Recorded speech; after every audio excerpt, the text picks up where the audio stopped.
Hello everybody and welcome to another episode of Infinity Skyblock Evolved with Christoph97. Um, yeah, awesome. I don't want to broadcast. There we go. Um, we, in last episode we were focusing on a Ender IO farmer, and what I ran into, the problem I ran into is I don't have enough Ender Pearls. So yeah, I'm in the moment of editing the mob farm, making it Enderman compatible. So first things first, I got to change the ceiling to 3 blocks high. I've replaced the water with these rather buggy conveyor belts, but it should work.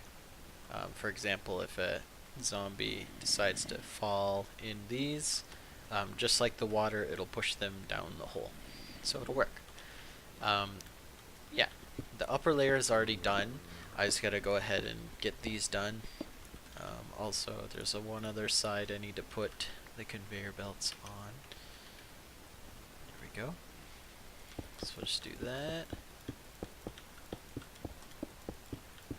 And hopefully this will give us ender pearls, so that we can make endurium.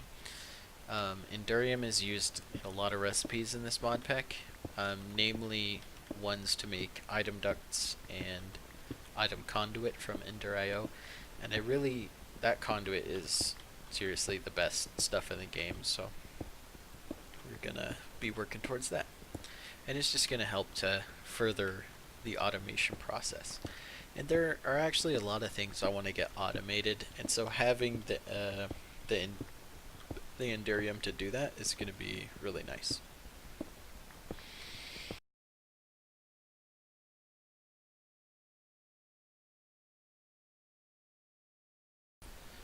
Okay, so the mob farm's all done. I removed the ceiling, the conveyors are all down, the upper layer has 3 layers as well. So yeah, it is now Enderman ready. There's one more step I want to do to the mob farm, and that's add some spikes, and that's not going to be very hard. Basically, when the Endermen fall, I need um, I need some way to damage them because they're not going to die. Also, I've been noticing that my mob farm does collect quite a bit of mobs at the bottom, so the spikes are going to help with that. So yeah, hopefully I make it down there in one piece. It seems every time I have stopped the mob farm, or stopped at the mob farm and then gone down, I've fallen to my death. So hopefully I don't die. Seems I'm gonna make it down. I think we'll be okay. Oh, that's cool. Good shot of the base. Yeah, we're gonna be building a little bit more onto that, and it's gonna be really awesome. 3 swords like this. Makes our spikes. That thing makes some awesome noise. So while we're waiting for those spikes, we're gonna make a couple barrels, and we're gonna change up the inventory management of the mob farm here. So we're just gonna get a bit of wood.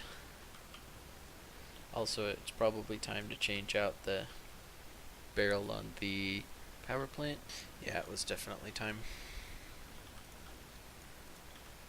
Boom. Alrighty. Actually, we can just break this one, can't we? Okay, one thing I needed, actually I wanted, was invincible tinker tools, and the way you do that is you can get reinforced to 10, and the tools basically invincible. I have a lot of modifiers remaining on my pick, and I think we're gonna do that. So the way you get reinforced in 1.7.10 is with obsidian plates, and you gotta melt your obsidian down first. Plate right there. So we're just going to go ahead and cast those, and it's going to be awesome. I noticed this when I was working on the mob farm. My pick was breaking pretty often, so it will just be nice to have an unbreakable pick.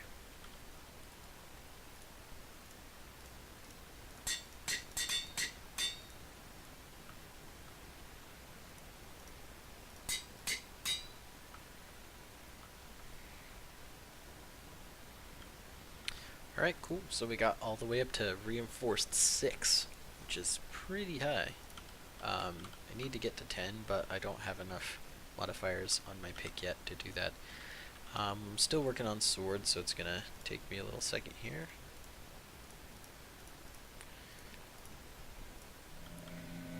Alright, I'm starting the last spike here. When I was doing that as well, I did build a little bit of solarium and a couple basic capacitors, and a couple machine frames. So we're getting closer to our farming station. In fact, we should be able to make the slice and splice at this point in time. Okay, so we get the last spike. We're gonna go place that, grab a mob head, and finish up our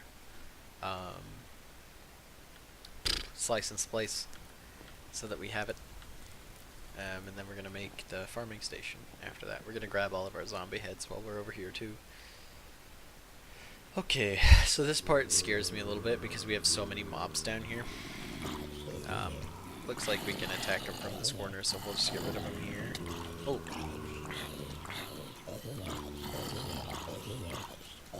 It's funny, I just received the Monster Hunter achievement, even though I've killed plenty of monsters. Alright. Ooh, we're getting full of this. Just get rid of some of that. Okay. So we'll begin by placing our spikes. Just like this. This way, if there's any enemies that fall, like compressed zombies or stuff like that, they will take enough damage to die. Alright, so we don't need any of this. Also, I do believe I have some void upgrades we can use on these barrels to take care of some storage issues we're having. It's weird that everything was stuck up like that, because we still have slots to put this stuff. Oh. Aha. It had cobblestone in it, and it didn't know what to do. Torch probably won't know what to do with, or sticks. Okay. So let's grab our mob heads and book it. Alright. We'll use a creeper skull. Slice and splice. Alright, awesome. We're also going to keep a zombie head. We need 2 solarium, I do believe, for the Z logic controller is what we're going to be making. Yes, also silicon, 2 of that, and redstone. We're gonna need a axe and shears as well, so we'll just get some sticks. Shears and axe, because the slice and splice uses those tools to slice and splice. We'll just put it on the end here. Put that torch back on top. Alright, cool. Just put those there, and pretty sure this is the configuration for a Z-Logic controller. Yep. And there's one piece of the puzzle. Awesome.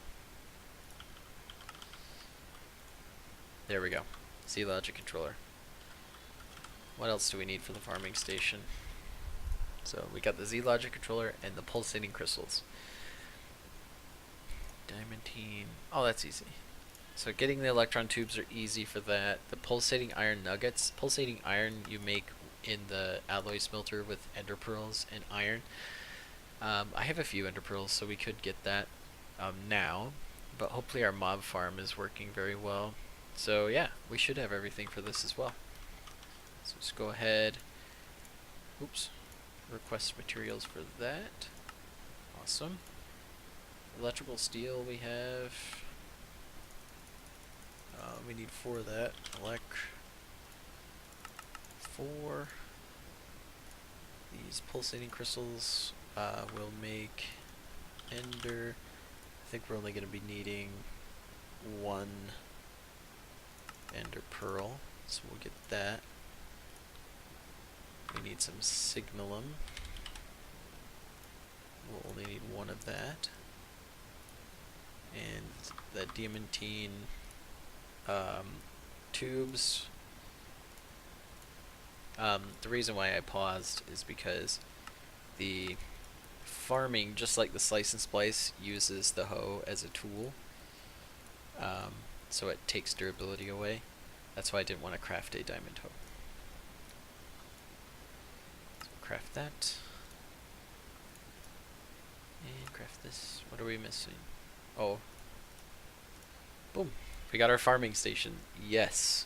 I'm so happy. That makes life a lot easier. Awesome.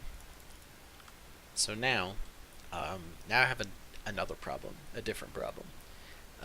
With this farming station, it needs to get power to it. And one of the reasons why I needed ender pearls is because I want to make conduit, this stuff, ender energy conduit, or any of these, because they're just really simple to use and they rock. But to get those, I need a lot of crazy stuff, which this stuff isn't terribly hard to get right now, but we're gonna be automating things, so we're a little far off from that. But for now, the farming station, I think we can just go back behind our base here, create a temporary farm to be using this with. So yeah, that'll be super nice.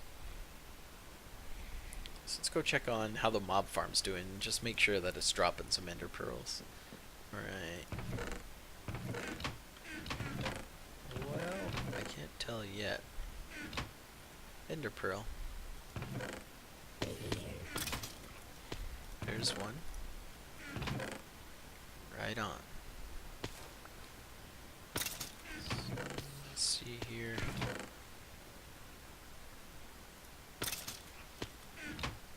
What's in our vacuum hopper, if I can see it? Ooh, look at this. Ender pearls. Nice. This is good. This is really good. Now we can make a lot of endurium. And the easiest way to make endurium is actually in the smeltery. Because it'll skip the whole endurium base thing. I do believe. Endurium. Let's see. Oh, there it is. Yeah, you can just do it all at once, and it does it way better. It takes platinum, tin, and silver, which we have a ton of. The only thing we're limited by at this point is ender pearls. So yeah, that's really awesome. Super sweet. To end this episode off, I think I'm gonna show you guys how to use Ender IO Item Conduit, because that's really, really nice to use. It's really cool. I'll show you why. Alright everybody, after a little bit, I did get a bunch of item conduits, so I'm going to go ahead and show you how to use it. It's pretty cool. It makes your life a million times easier, and we're going to have a little fun with it. To show you, I'm going to need a couple chests, so we'll just go ahead and request some wood. Doop, there we go. Okay. So let's do 2 chests. Alright, so Ender IO Item Conduits are my favorite to use, simply because they rock. Okay. So, since we're going to be using these, let's say that this chest is our drop-off chest. For example, if you're playing regular Minecraft and you weren't playing Skyblock at all, you could go in here, you could drop off stuff you don't need, just like that. And then what it should do is it's going to take out of this chest and then put it, say this chest is your storage system, or it's going to sort it. Okay? We're going to go ahead and configure this one in for inserting. So this conduit here, you click on the little plate with a Gita wrench, and you make the Gita wrench with electrical steel and a basic gear. Basic gear is made like that. So you're going to go ahead and right click on the plate touching the inventory. You're going to mark it as insert, so that the little arrow is inserting. You can also right click the little arrow and you can change settings that way. I find it's easier to just click the plate and do it the GUI way. It makes it easier. Now on the extract one, you'll notice we haven't gotten anything in our chest yet. On the one that's pointing out, it's not extracting because it has a redstone control, and you can just turn that off. That way, come on. That way it'll just keep pulling items out. In fact, I think I have the wrong, there we go. That's the one you're looking for. And it will start pushing items over. Now you'll notice that the items don't go over there instantaneously or really quickly. That's because the item conduit is only configured when it comes out as the base with no upgrades in it. It'll pull 4 items at a time. And the items travel very quickly, but it only pulls 4 items at a time. One way you can do that is with speed upgrades. So we can make speed upgrades, which are very simple. Just wait for everything to kind of get back into our inventory here, and we'll just get a bunch of those. Okay, so now we got some upgrades. Now with these upgrades, they will upgrade 4 at a time. For example, if I put in 1, and we take out all this stuff, put the stack of gunpowder, you'll notice it takes out 8 at a time, and it takes them out at a faster rate too. So not only does it increase the bandwidth of how many items you can put out, but it also increases the speed it takes out. So we can add another one, and this is going to bring it up to 12 items.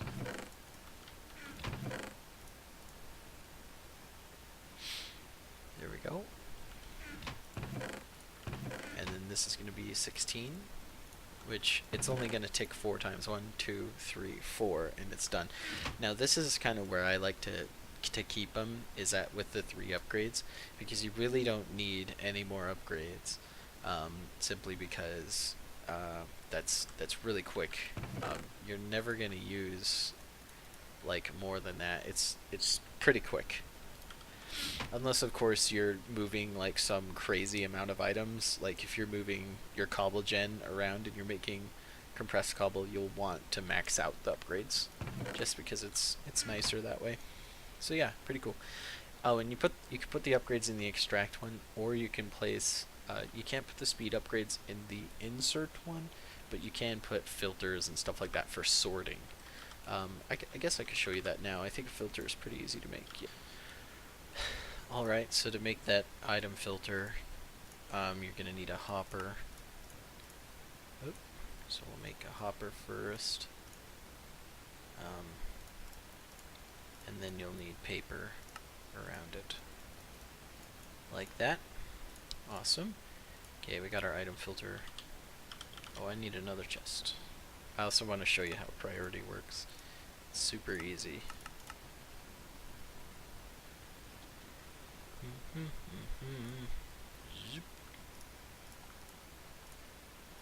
Okay. So let's get our 3rd chest. Oh, that's not gonna work. Let's put it, where'd it go? There it is.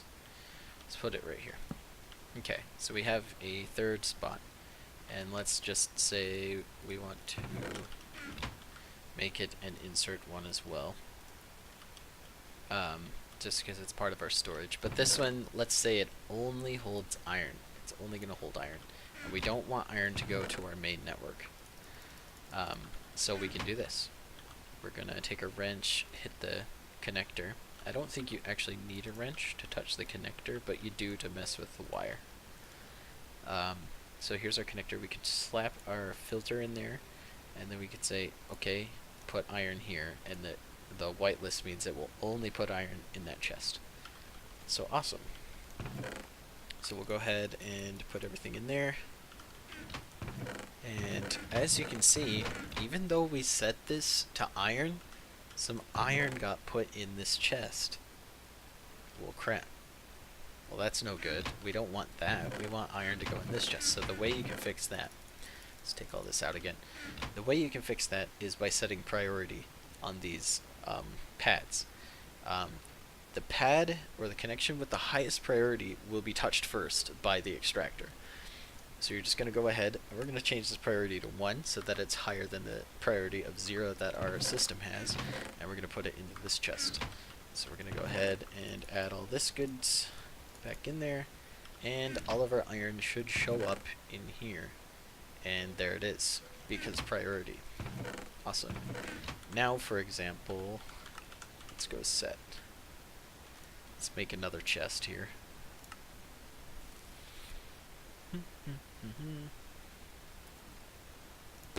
There we go. Another chest.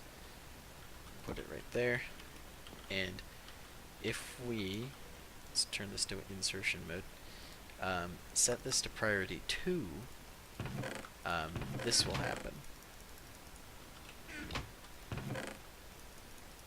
Because since it has an even higher priority than our filtered iron stuff, it's just going to go straight to here. Because this has a higher priority than our iron. So for example, if you wanted to make a chest with supplies you always have, it will go to this chest first, then it will go to your filtered chest, then it will go to your storage finally. So priority is pretty cool. That way you can kind of do that. When I do a storage system or anything automatic, if I have any filters on something, I always have it set to a higher priority than anything else because that's where I want the items to go. So yeah, it's pretty cool. And also, same rules apply with the conduits as the extra utilities pipes. If, say, example, you have a barrel, it will only put the item in that barrel that the barrel can hold. So like if the barrel has iron in it, it will only put iron in it. It won't put anything else in it. So yeah, super useful that way. Conduits are just so much easier than extra utilities stuff because extra utilities has a lot, granted it's a really good mod, but it has a lot of like downsides, especially when you're dealing in tight areas like this. You can't put an extractor here and here and here. With Ender IO you can see that those are all extractors. It's beautiful. So something to think about. Pretty cool. We're definitely going to be using those in the future. Next episode we're going to be putting down a temporary farm behind the base with the farming station, and we're going to see that in action. We're going to use these item conduits to actually automate the farm. So that's it, guys. Thanks for watching. If you liked the video, please hit like. It definitely helps me out. And if you want to see more, go ahead and hit subscribe. Thank you much. Have a good day.